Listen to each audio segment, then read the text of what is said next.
As I start all my trainings with, same dumb question I ask everybody.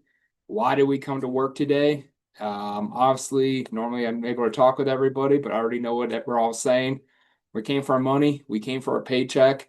And what I've always kind of pushed in that topic is the money that we're making, the paycheck that we're making, isn't worth going through and getting hurt over. Whether whatever the topic is that we're going through and covering, case in point today, we're talking about just going through and dealing with Mother Nature, going through and dealing with wildlife. Don't go and get attacked by a rabid raccoon. Don't go and poke the snake with a stick just because we're at work. One of those things where come on in, do the job right, go home, enjoy the paycheck, enjoy the time with the family, do what you guys got to go and do with all my group I'm talking to. Do what you all got to go and do when you go home at the end of the day. The money that we're making isn't worth getting hurt and sick on over. I'm always kind of pushing personnel first, job second, and just always putting ourselves and those around us as the primary. I was joking with my colleagues about this one, and even some of my friends that knew I was leading this training today, and kind of saying it is kind of wild that this is what I'm training today. Should be falling under I would call it the common sense kind of category. You see something that ain't right. What I mean by that, you see the rattlesnake hissing and rattling at you. Don't go near it. Take 2 steps away, walk away from it. The big cute teddy bear looking thing across the field, don't try to pet it. I mean, wanted to go and show a couple of the videos. I mean, we've all seen the funny videos from Yellowstone where the tourists go and approach the bison and the elk, trying to go and get that photo or pet the giant bison because it looks cute. And next thing you know, you see that tourist 20 feet up in the air going and tumbling through the sky, right? I'm going to make a safe assumption the group I'm talking today, the job that y'all have dealing with the wildlife isn't in your job criteria. We come across the snakes, leave them alone, walk away. We got a swarm of bees flying around the job site, walk away. That rabid raccoon, guess what the magical answer is? Walk away, right? Have somebody else that's more trained. That's their job criteria to deal with those animals. Just go ahead and just walk away from it. It's a job that we either handle a couple hours later, maybe even a couple days later. Just kind of as simple as that. Walk away. But for the jobs that y'all go and do, you guys are going out and have that exposure. So, I mean, what can we go and do for the exposure? How can we handle the exposure? Some of the hazards that we may be going through and facing, bites and stings from various animals, going and with maybe some of the animal waste that we might come across from various diseases that might be involved with it. We're not even at the job yet. You're still driving your vehicle to the job site. Heaven forbid that squirrel jumps out on in front of you. Don't swerve the truck. Unfortunately, just kind of run the squirrel over. Feel regretful later, but at least we're still going home. At least we're still keeping the vehicle on track. Kind of going over a couple bit of those topics, going and talking about heaven forbid we deal with anything, how to go and respond to it, how to go and react to it. But going on into this. As far as some of our going through and starting on off with our common mammals, I should say, coyotes, mountain lions, bobcats. The big one out of those three for me right now, I mean, mountain lions are probably the scariest of the bunch, but honestly, right now, the coyotes, I'm sure we've seen it in news. We're probably seeing it in our neighborhoods. Coyotes are becoming a lot more prominent in the area. They're becoming a lot more, I don't want to say sociable, but they're becoming a lot more comfortable with dealing and interacting with humans. Going and just being mindful of them, being mindful of that situations, keeping our distance away from them, keeping that means of separation. I mean, as far as carriers, we got raccoons that are maybe going through and carrying various diseases, squirrels, gophers, again, carrying various diseases that we don't want to go and come across with. And again, the rodents, I mean, just all the droppings that we're coming across, making sure if I'm going and I'm in an area that's pretty prevalent to animal droppings, I'm going to encourage us to be wearing our PPE, going through, obviously gloving on up, wearing a proper glove. I would even go and consider maybe wearing, if I needed to, if I felt that I wanted to, maybe wear my N95 mask just to go through in case there's any particulate in the air potentially for me to go and breathe on it. Um, the biggest thing I go and push in all these trainings is awareness and assessments. Rather than being super hyper focused on the job at hand that I'm going and doing, I'm always going to encourage everybody to slow down, pump the brakes, never be working at 100%. I'm always going to encourage my groups 75, 80%. By me pumping the brakes a little bit, I could go and assess and be aware of my surroundings. We're talking about mammals, we're talking about animals right now. If I'm looking around my job site, I'm going to be looking for indicators that I may have those animals in my surrounding areas. I mean, if I see droppings from larger animals, clearly see tracks going on around. In recent, going through, go for burrows was a big thing in recent life for some of our groups, right? Just be able to slow down and assess that environment. What is my ground condition looking like? Do I see holes? Even not even go for holes. For those of us that maybe go on out and spend the weekends out in the outdoors, you may have come across plenty of small rodent burrows where, yes, it's a small burrow from looking at it, but what's the ground like underneath the burrow? I mean, a lot of the times, especially with Southern California, our dirt conditions, soft, silty, dirt, where yes, it's initially a small burrow, but how big of a burrow is it underneath? So we go and see the initial burrow, whether we're talking gopher or even a mouse or a rat. Going and being conscious of seeing that burrow, not clearly not putting our feet into it, walking around it, just taking a little bit of an extra detour, a couple extra steps in order so we're not stepping into the burrow. We see the bigger animal tracks, like in this case, the middle picture, I see a mountain lion tracks. I'm going to just be scanning my surroundings around me. I don't know if any of us have ever seen or come across mountain lions. It's unfortunately one of those things we come across a mountain lion and we see it live time up close. It might be a little too late for us to go and just take that step back. But I still want to take, once I get on my truck or vehicle and I see those tracks potentially around me, stopping and just assessing the environment around me 2, 3, 5 minutes of just slowly scanning my environment and trying to see if I could see any indicators that the animal is actively still around.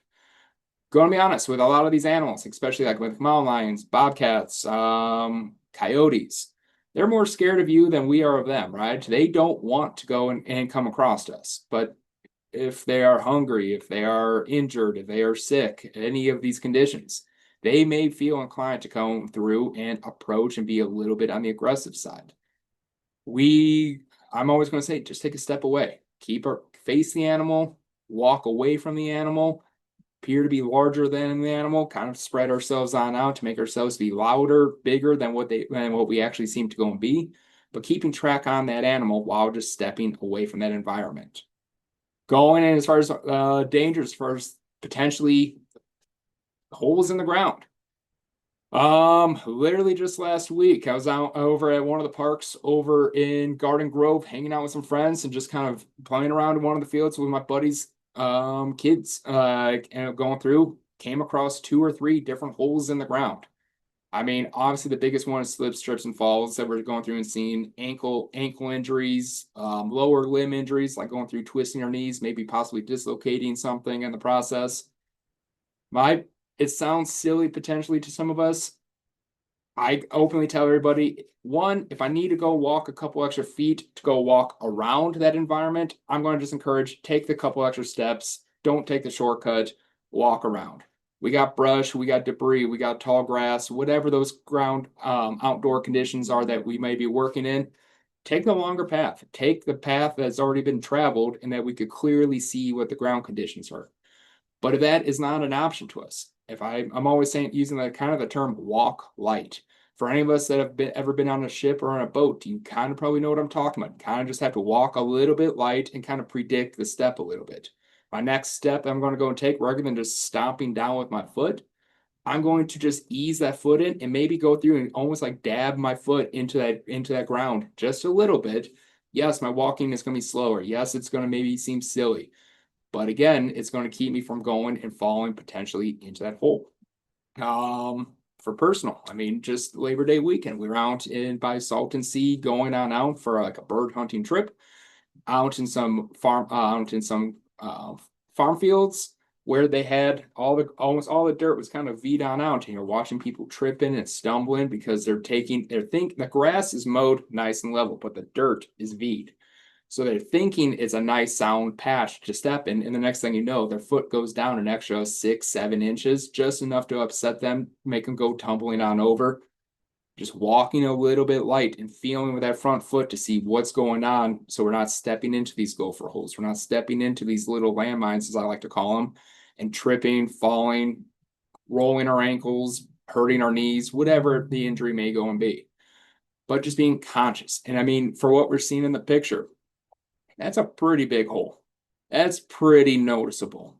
But even smaller rodent holes are going to go and tear up the dirt underneath it, where it's going to be just enough to like slip, trip, fall, roll our ankles, making sure that we're being mindful of it. Again, I get to that job site. I'm going to just stop. I'm going to look around me. I'm going to walk the site, making sure, can I see any torn up dirt, any clearly seen holes? If I see it, I mean, we could go and do some pretty simple fixes or solutions to make sure me and my coworkers aren't going to go and fall on into it.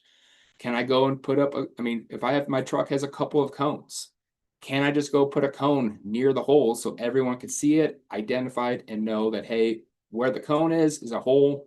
We're not going to step on over there. We're going to give it a little bit of a radius to go and maintain our distance. Alertness and awareness and assessments. Those are the big words I'm always pushing. That darn little 6-inch screen that we are going through and looking at our TikToks and our Instagrams or whatever the heck it is that we're going through and looking at, put it down. I mean, going through, leave it for lunch, leave it for break, leave it for another time, right? While I'm walking across that field, just not the right time, not the right place to be checking phone calls, emails, any of that stuff. Making sure we're just eliminating all the distractions, so I could go through, see what's ahead of me, be aware of what's ahead of me, and just have that situation awareness, so I'm not going to go through and fumble what's going on in front of us. I mean, some of us that I go and talk to, we got to use ladders, we got to use equipment out into these fields. Obviously, maybe the dirt's soft, this dirt is torn on up. Obviously, I don't want to set my ladder up in those environments, but I have to. I'm always encouraging, if that is an environment that I have to set up equipment, like say something as simple as an extension ladder, try to go through, bring out a shovel with you, try to backfill that hole a little bit, maybe try to tamp it on down, pack it on down, maybe bring out a board or two with you, like maybe like a small piece of plywood, a piece like maybe a 2-3 foot section of 2x10, 2x6, something, so I could go and put that board down into that dirt and then put my ladder on top of it, just to go through, give myself a nice base, a nice foundation to go and evenly distribute that load of the ladder. So I got a better foundation underneath my ladder. We've all seen the bad YouTube videos of people putting up Christmas lights next to their houses where the ladder sinks into the dirt a little bit. Next thing you know, somebody's falling off the roof because of a simple solution, because we were just kind of rushing and not thinking it was going to come and get us today. Going through, we're approaching our animals. Even if we don't think that there's any animals out there, these animals hide very well. They blend into their environments very well, right? Going through, just make yourself known. Like I said, they're more scared of us than we are of them. So if I'm making myself loud, I'm making myself known. I mean, if I'm going out, I mean, I was just talking to my coworkers this past weekend. I went all the way up for a 3-day weekend with some of my friends up to Mammoth. We're hiking around, we're exploring the hills, we're exploring the mountains, we're hiking out in the woods, right? And a couple of my buddies made fun of me because as I'm walking, every couple of minutes, I would just go through and give a couple loud claps, go through and purposely kick some rocks, go and just kind of make noise, because I'm trying to startle that animal a good distance away prior to me startling them, because I crept up accidentally on top of them. Making ourselves just loud, making ourselves noticeable, making some noise along the way. Heaven forbid, though, we go through and we come across that animal. They do not get startled, or maybe we startled them and we just come face to face with that animal. Making ourselves big, making ourselves seen, making ourselves appear larger than what we actually are. Maybe if we have backpacks or equipment, we could go and kind of hang it off from the side of our hands or something, just to make ourselves seem more big than what we actually are. keeping our eyes on the animal. Mountain lions, bobcats. Well, bobcats won't really come and charge too much, unlikely. But I'm more thinking like mountain lions, maybe coyotes, something like that. Keeping our eyes on that animal and just slowly backing away. I don't want to turn my back on the animal. I don't want to run away. If I start running away, kind of their animal prey drive kicks on in and they want to chase said prey, which unfortunately is now us. If I'm keeping my eyes on the animal and I'm slowly approaching the animal, that face-to-face interaction probably is going to intimidate them a little bit and not make them want to charge at us. If we have aggressive animals, like that bottom bullet point says, making sure they're just reporting it to our supervisors, and hopefully that report goes and gets over to the correct authorities so they could go on out, find that aggressive animal, maybe relocate it, go and control that area, and just being conscious that yes, we have an aggressive animal and we don't need to be exposed to that work environment. We don't need to be exposed to that animal. Like I've said now once, I will say repeatedly, the paycheck that we're making isn't worth that interaction.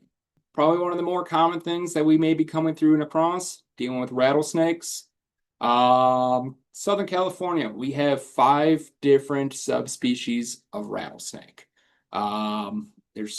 That is our only venomous snake that we do have in Southern California. Going, and again, I've said what I would categorize as a common sense. You see the snake, don't poke it with a stick, don't try to grab it, don't try to scoop it with a shovel and toss it off to the side. Leave the snake alone. I'm willing to go and safely assume most of your job descriptions that you have for our places of employment don't tell you to go and mess with the snake. We see the snake, leave the snake. If I could go and traverse around the snake, if I'm in route to where I need to go and be, I'm going to find a different route. But again, being conscious and aware. These snakes, just like what I was saying for animals, all these wildlife, they're designed to camouflage in disguise. Looking for them. I need to be aware and assessing every step I'm going through and moving forward. I need to be able to go and look in the rocks during morning, late morning, mid-morning type of situations. They love to come on out, lay in the sun on a nice warm rock and sunbathe and warm right back on up. We are more likely to come across rattlesnakes in the earlier part, like in mid to late mornings, than any other part of the day, because that's when they're starting to come on out, warm up, and start moving a little bit more.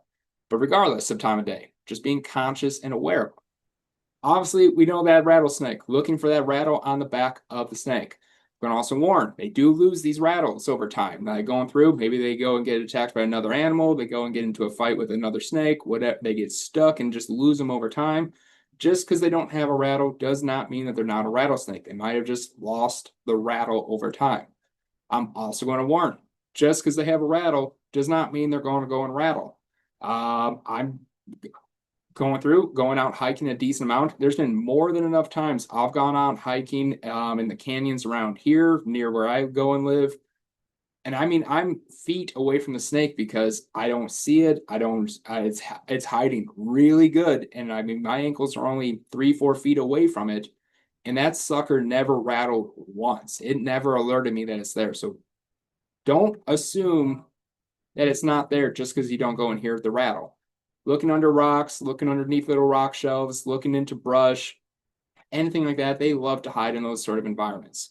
Just again, stopping, assessing, and avoiding those type of environments. If I don't need to walk through the brush, I'm not going to walk through the brush. If I can take a well-traveled path that's already well-traveled, it's work. I don't need to go off the beaten trail. I'm going to take that path that's already been established so I can see what's going on around it. Heaven forbid we do get bit. When I go and lead my CPR trainings, a lot of people look at me as if I'm crazy when I say do nothing. And I don't mean do nothing, but I can't put a Band-Aid onto it. I can't go and really treat a rattlesnake bite in the field. All we're going to go and do for a rattlesnake bite, depending on the location, depending on the severity, and again, this may sound crazy, I do encourage calling 911, but where's our location? Where's our proximity? If I feel I need to call 911, I'm calling 911 for the situation. In the meantime, I'm staying calm. I'm relaxing that person. If I get bit, if one of my people goes and get bit, I'm going and keeping the whole situation as calm as possible.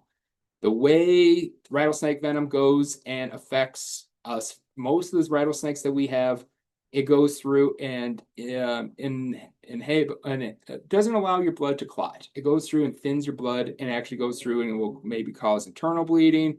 Depending on the severity, might go and cause external bleeding. Not that bad, but mostly going through, we're not seeing the blood able to clot. The area that snake got us, it may go through and be of severe pain, or it might actually start to go and numb, where we have no feeling, no sensation, and then eventually no motion of that limb. We're not throwing tourniquets onto it. We're not going full John Wayne and cutting the wound and sucking the venom on out of us.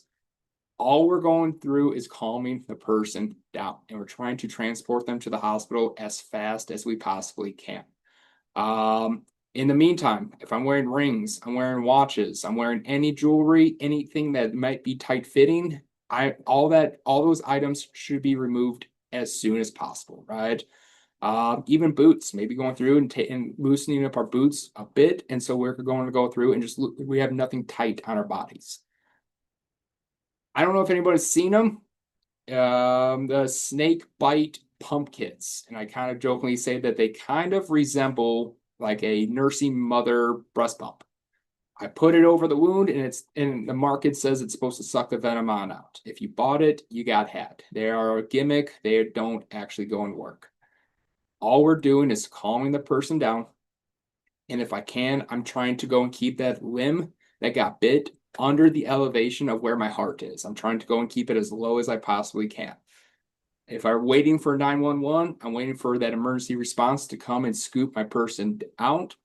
I would encourage to lay the person down in a comfortable, just calm position, and try to coach them on how to keep their heart rhythm down and to minimize how much of that venom is going through and distributing through the body.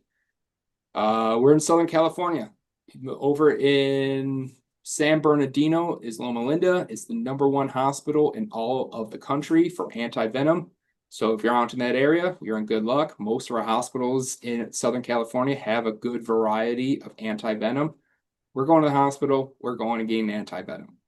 I would also encourage, identify the snake. Was it red? Was it brown? Was it black? What was the patterns of the stripes on it? Be able to go through and identify the snake to go and really greatly reduce the time to go and get that medical treatment. Don't grab the snake. Don't chase it into the brush. Take a picture of it. Get a visual description of the snake. Go and try to get a good description of the snake. Most of our hospitals as well, probably 20 minutes in the hospital, they could go and do some quick blood work and identify the venom that's in the person's system, and within 20 minutes, start treating them pretty rapidly for a snake bite. As you see in the picture, the other thing that they went and did, they circled the bite, and they went and time-stamped when the snake bite occurred. Just going through and giving the hospital a little bit more time, because it might be adding some tissue damage. It might be going through and adding some nerve damage into that snake bite location. And so this hospital was able to clearly identify the location of the bite, and then also what time the bite actually occurred. As far as our survival rates, 99%. Going through and doing a little homework for this one, I was hearing that an individual in San Bernardino recently passed away from this. I wasn't able to find anything that indicated that. My homework said that the most recent U.S. fatality from a rattlesnake was, I believe, in eastern Tennessee back in June.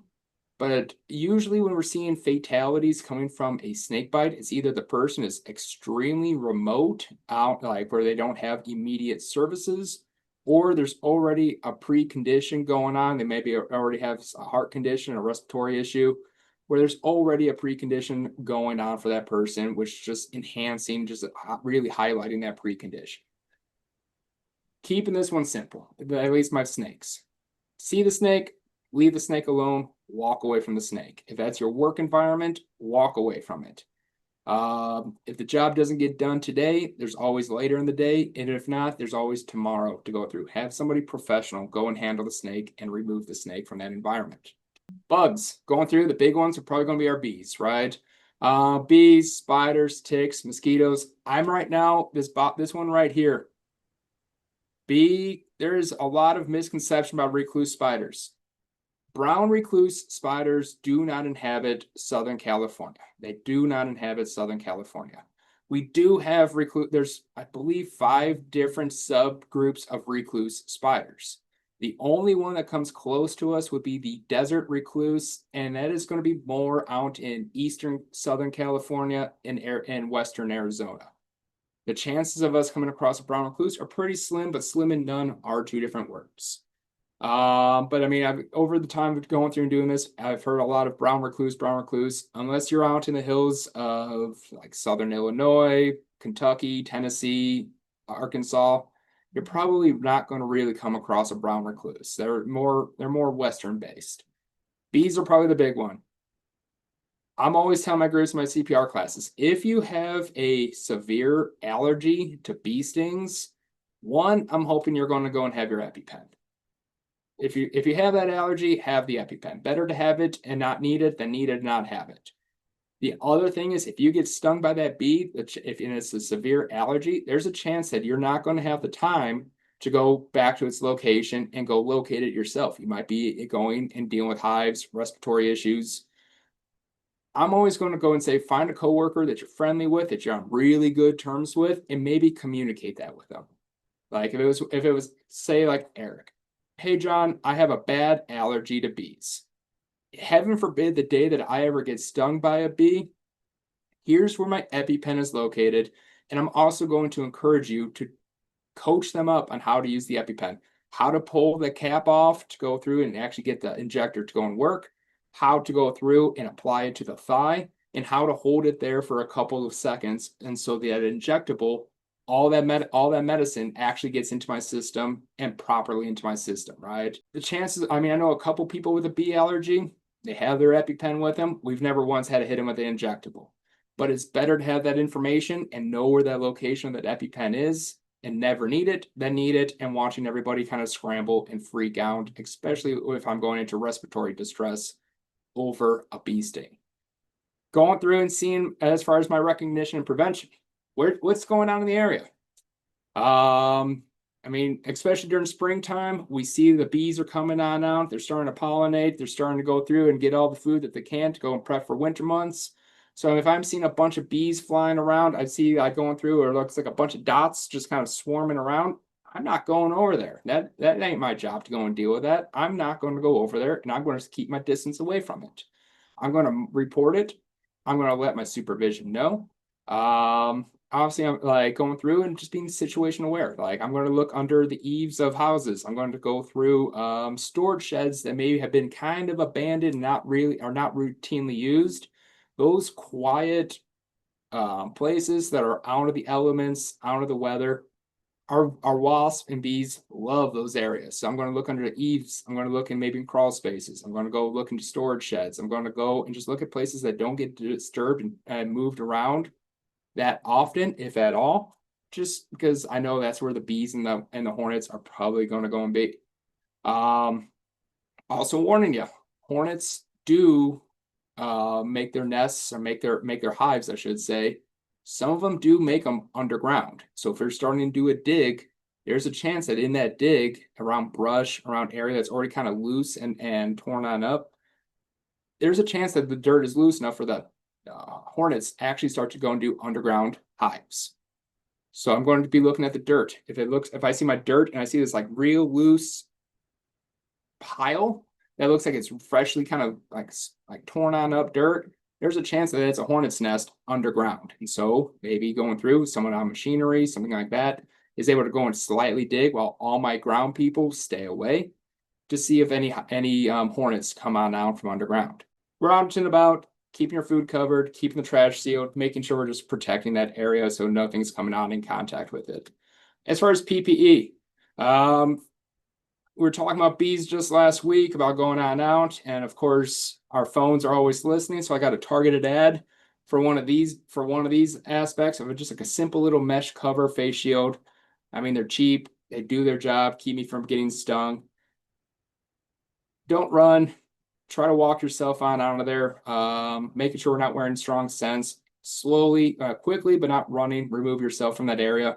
Sleeves, shirts, anything that they could possibly fly on into, keep it tucked and keep it secured. If I need to, I'm going to be wearing a mesh face shield over my hat, just to go through and keep them from getting onto my face, neck, and down into my collars, stuff like that. But again, I'm just going to go and be mindful of it. My allergic reactions. Oh, dumb question for my group. Bee stings us. What do we do? Who's grabbing the tweezers or the needle nose pliers? I agree. Remove the stinger, remove the stinger. A lot of, and I 100% agree. A lot of groups are going to say maybe go and grab the tweezers, grab the needle nose pliers, and pull the sucker on out. Don't do that. If I squeeze the stinger that's still in my arm, I'm actually going through, and there's still a little bit of venom in that stinger where now I'm putting it into my system. If I had it on my arm, I'm taking a credit card and say that the barb is pointing in that direction, get a card and just swipe it on out. Whatever direction that barb is facing.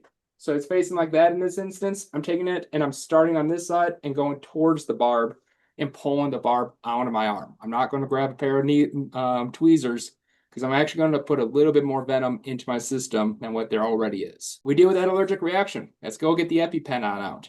Now I will go, and before anybody asks, one, you can't go buy an EpiPen. It needs to go be, usually need to go get prescribed to you.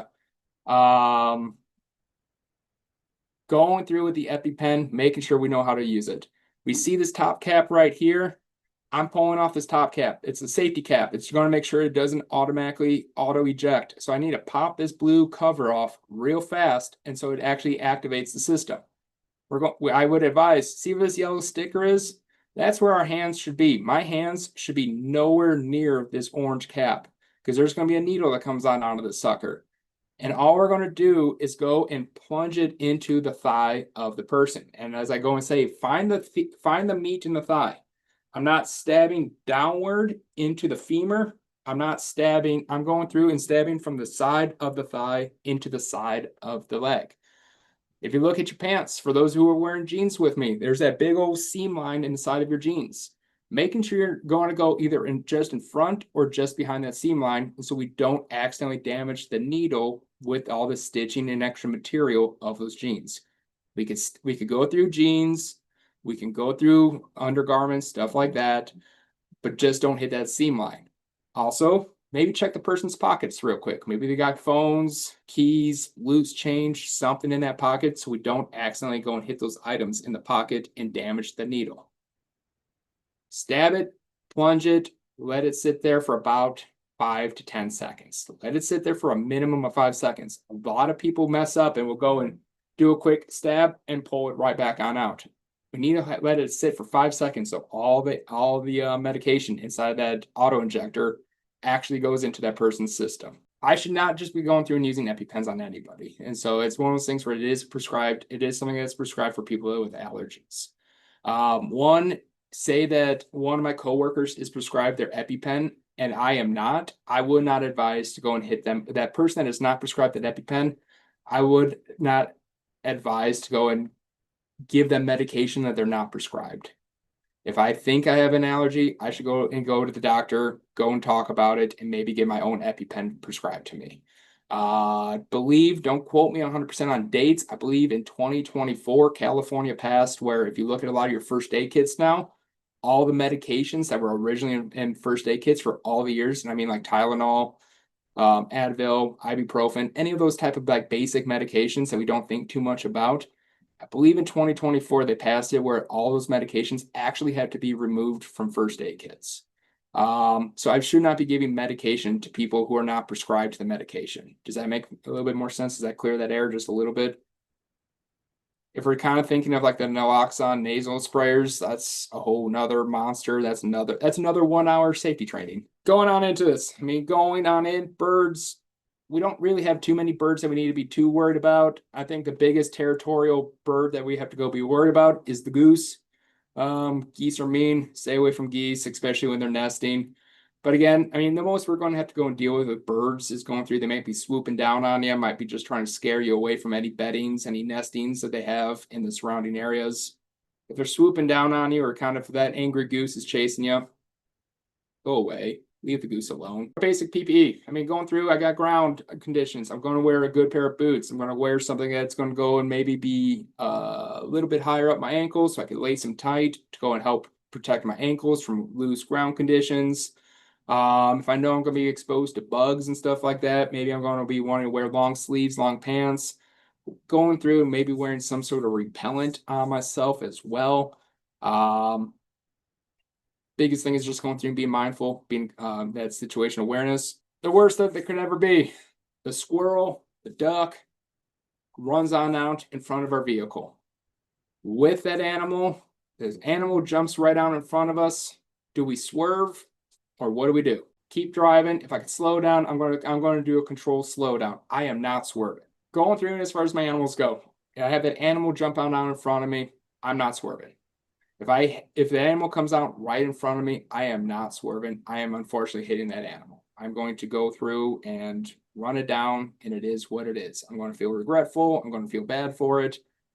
But I got my own family at home. I got my own stuff I got wanting to do in the afternoon. If I swerve, I'm probably throwing the vehicle off the road. I'm hitting something off the road. I'm damaging my vehicle at the least. At the worst, I'm getting myself hurt or killed. Honestly, if I have enough time, I see the animal a good distance away, I'm not just going to run it down just for the sake of running it down. I'm going to stop. But I'm just talking squirrels and ducks right now. What about the deer? Who's ever seen the deer jump on out in front of somebody? It's pretty catastrophic, right? Unfortunately, I'm still not swerving. I'm going to weigh the lesser of two evils. Is there a chance that that deer is going to cause catastrophic damage to the front of my vehicle? Or even worse, is there a chance it's going to come through the windshield? Unfortunately, yes. But if I swerve, I'm most likely still throwing it off the side of the road and still causing vehicle damage and personal injury, right? I'm hitting it. It's just one of those, I know it sounds like a lazy argument. It is what it is. I'm going to hit that animal, making sure that we're not overreacting and putting the animal as that priority. Yeah, I mean, I don't know if anyone's seen the chaps for snakes. They work. They're not perfect. I mean, obviously it's efficient, but it's not perfect. I would go through and still be conscious and aware and not rely on our PPE. There is still a chance that snake is still going to penetrate even those leather chaps. There is a chance it's still going to penetrate through. I was trying to steer clear of the bear spray because I'm hesitant. I would say that's up to my workplace to go and issue that stuff on out. If I'm out and about and I'm not supposed to be carrying items like that, I might actually get in trouble with my employer for carrying that item as a preemptive, and that might come back to bite me in the backside for that one. So, I mean, I 100% agree with bear spray.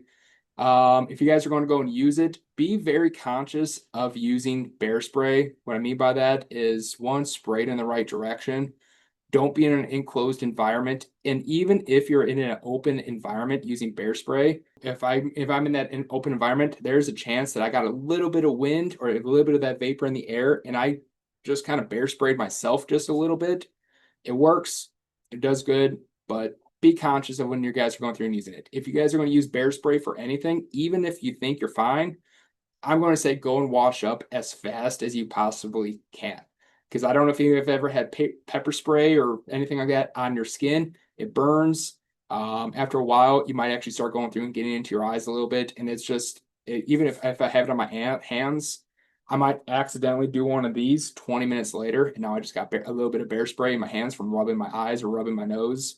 So if you use it, go and wash up as fast as you possibly can after spray. My last one, and I know we don't really think about it, maybe some of us go and do with the individuals that are in the field pretty consecutively. Sounds dumb, but look for ants. Like, I don't know if any of you have ever come across fire ants or red ants, anything like that. They work in teams and they're darn good at working on it.